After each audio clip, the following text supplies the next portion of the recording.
Welcome to the first film room episode. I'm with Derek Weaver. Let's get started.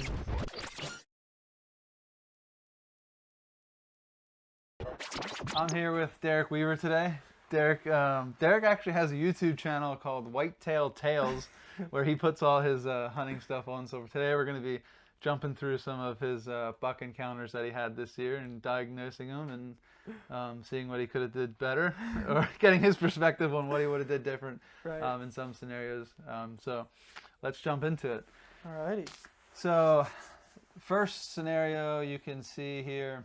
So right now, why don't you set the scene for us a little bit, Derek? Where are you at right now? Yeah, so me and my brother hiked up in here, and we're on the top of a ridge. The bucks seem to cruise the ridge. There's a bedding area not too far. And he shot his buck earlier, so he was filled out for a buck, but he had a doe tag there. And I shot my doe tag here earlier, so I had a buck tag still. So we're like, let's sit together and film each other. And yeah, we were sitting here. It was, I don't know, 9:30, 10 o'clock, cold, windy, nothing happening.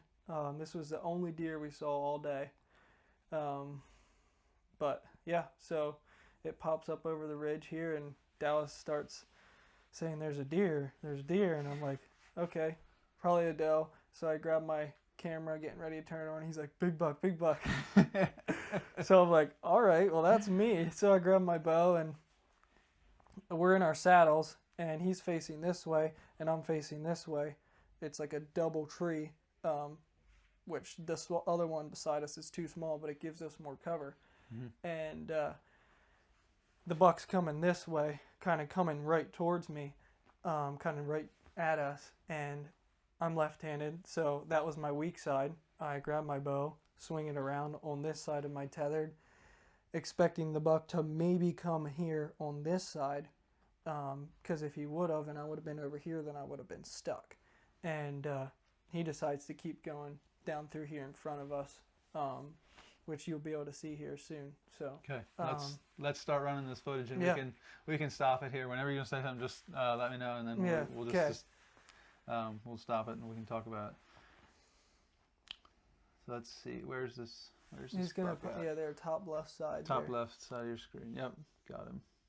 And he's a pretty good sized buck. Like, I would have loved to take this guy home with me. Yeah, I mean, from what I can see, he looks beautiful. Yeah, he's a mainframe 10, but he's a 9-point. And Dallas is running the camera. Dallas is running the camera. He was struggling to stay on it, but because he wanted to make sure he got the shot. In the next frame here, you'll see I'm just about to draw back, and he stops and just looks right there. Right there he's looking. And that's the first mistake right there, because I'm wide in the open. I'm kind of silhouetted here, and not a whole lot I can do. I had to draw back because he's coming in on this side, and I'm on the trees here, and I'm on this side, swung out the side here, trying to get drawn back. And yeah, it was windy and stuff, so I think that's the only reason we got away with it how I did. Yep. But he knew something wasn't right there, which leads to, I think, the next problem. Okay. But as you can see, he keeps walking. So he keeps coming in there. So yeah, he definitely looked up at you guys. Yeah, he did a double take there, looked up again, and then kept going. Yeah, he kept moving though. So yeah. And then right here, so he's gonna step out there, and Dallas decided, my brother is the one that was filming, and he stops him for me, or I should say he tries to. I don't know. I think he probably had this trick thrown at him before. He was walking fast enough that I wasn't going to try that shot. Yeah. So Dallas tried to stop him, and he did do it pretty loud, which we need to work at. That is trying to figure out how to do that more quietly, I guess. And that's hard to do in the moment. Like, so often, like, a deer walks out and it's walking, and I'm like, I gotta get this thing to stop, and it's gotta stop now because it's in my shooting lane, and you almost yell at it. Yeah. I don't know, for me anyway, it's something I need to work at. And then other times I'm too cold to even make a sound. I've already tried to go and I couldn't. No, yeah. Nothing came out until the second try. Yep. So you have that too. Yeah, When I've you're done that before. cold, You're like, like nothing happens, right? nothing's there. It's like, well, I gotta yell at this thing. Yep. And so yeah, it not faulting him. It just came out loud. He had seen us already, kind of. He knew something wasn't quite right, and as soon as he goes, man, he just takes a big step and turns and runs. Yep. Let's see what. Yeah. Let's look at the footage. Yep.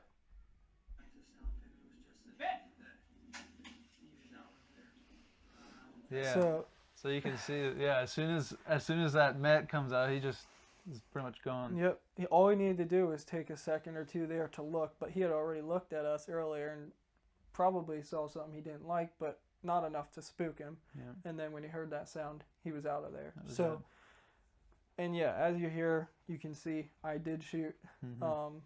Not proud of that at all. I was kind of caught in the moment. I was, yeah, not settled on him obviously because he took off running, and that's when I shot. But I'm just thankful I missed him. Yeah. So. Yeah, that's a hard spot because it's like you want so desperately to get an arrow in that thing, and then as soon as it starts going away, that's very difficult to not try and take a shot at him. But yeah, it's good that you missed him for sure. Yeah. So that was November, you said, right? Yeah. Early November. Yep. So then your season wasn't over, thankfully. Right.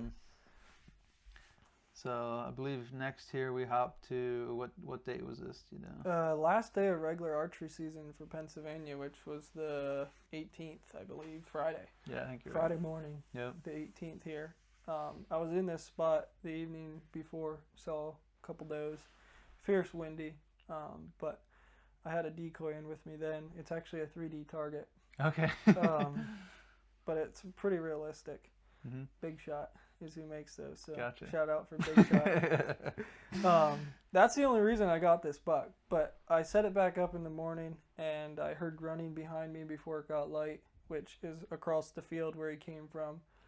And I threw a couple grunts out at him before he got to where he is now, because he was looking at some does across the field. Okay. And then he just started working towards the decoy, but never completely committed. I wanted him to come in between me and the decoy. The wind's coming right in my face, so it was perfect. Yeah. Perfect setup. But okay, let's bring him in. Yeah. So the does are out on the far side. Yeah, the does are basically straight behind him, so he's pretty much not committed to them at all. He's wants the decoy to some extent. The weird part is I was afraid that he was going to bust because obviously the doe's not moving. But he acts like he wants her to at least come check her out, but he just stands there and stares at her, and then eventually it looks like he's uncommitted. He's not coming. Now maybe he was circling downwind and going to do a big circle, but I don't think so. So somewhere right here, you'll see he kind of just turns his head and kind of starts walking, and it just looked like he wasn't coming. Are you drawn here? Or I'm not drawn yet at this point. Okay. When he gets out past those branches is when I draw. Okay. But yeah, there it looked like he had enough. Yeah. He stops here again. He looks back at her. Like, he wants it, but at the same time, something's not right. So right here, I drew back right there. And 36 yards. Yeah. Right over the back. You can see that pretty clearly. And that was quite maddening because that's kind of how my season went for seeing bucks. Like, that was the first encounter you just saw was the first encounter that I had with a legal buck. That next one was the second encounter that I had with a legal buck. So I both got them in range, but I screwed up on both of them. Yeah. Now this one, the story goes on because I actually end up shooting that buck Nice. later that morning. Yep. 4 minutes later, maybe. Wow. So he takes off, runs down to the corner of the field, and I'm beating myself up because I thought I settled in. I took my time. I didn't rush it, but I missed him. And I got another arrow knocked, and then I looked down there, it's kind of thick. I kind of have some trees in the way, so I was able to get away with getting another arrow knocked. He was probably 60 yards away, and he's facing the decoy. He's looking back up at the decoy, and I'm like, dude, I might actually have a chance at this thing. So I fumbling around. I grabbed my grunt call out, which I had grunted earlier, like I said, and I threw 2 more grunts out in the opposite direction, like up behind the doe, kind of to make it sound like there was a buck. I was kind of in the woods. Yeah. Kind of make it sound like there's a buck over here that wants to, that's with the doe or whatever. And when you know it, he turns and starts coming. I could not believe it. He started coming, and he's going to walk by me at like 15 yards. He gets behind a tree. I drew back, and he comes a little bit further and then pins me. Oh, no. And I'm like, and as you can see, we obviously don't have footage of this because I didn't have time to grab the camera arm.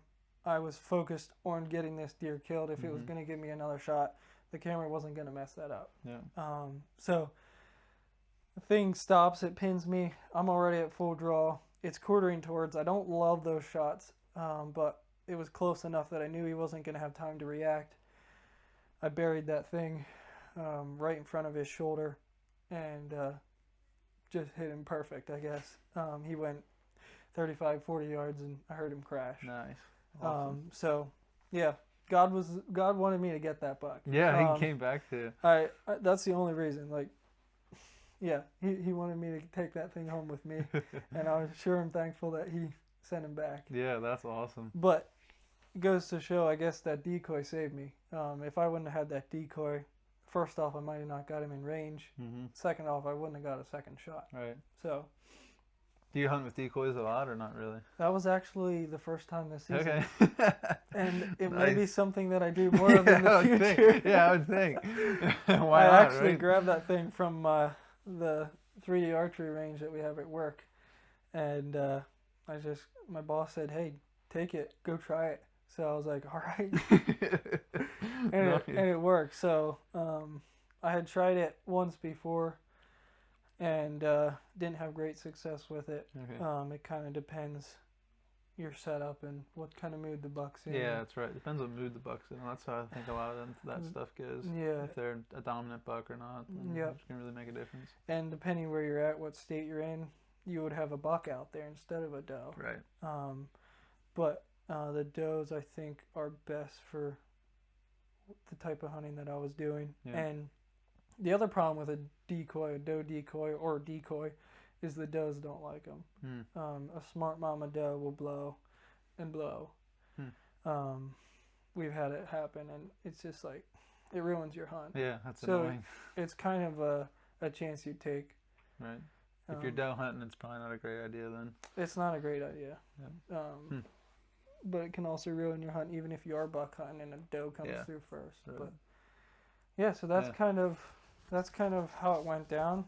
Yeah, you had some redemption at the end I of got the season. redemption. Then. I was so pumped up to get that thing. Not a huge buck, but just a good solid 8-point. Yeah. Last day of archery. Put him on the ground. Yeah, good stuff. Yeah, now you're gonna Euro mount it, or what are you gonna do? Yeah, I actually did already. Oh, you did already? Yep. Awesome, nice. So he's done and sitting there in my house. So. Good. Yep. So I'm doing a video. We actually just recorded it, but it's gonna come out after this one, so you'll get to see. I interviewed Derek on how he does his Euro mounts and everything. So look forward to that. Check it out. Yep, check it out. And check out Whitetail Tales. That's Derek's YouTube channel. Got all his stuff on there. So he's a good hunter. I know he's a good hunter. Learned a lot of stuff from you. Yeah. And you got me into archery hunting, so there you go. Yep. So I got to thank you for that. All right, sounds good, Derek. Thank you for coming on and letting us look at your mistakes and your successes. So yep. Sounds good. Fun to show it. So. Yep. We'll catch you later. Yep.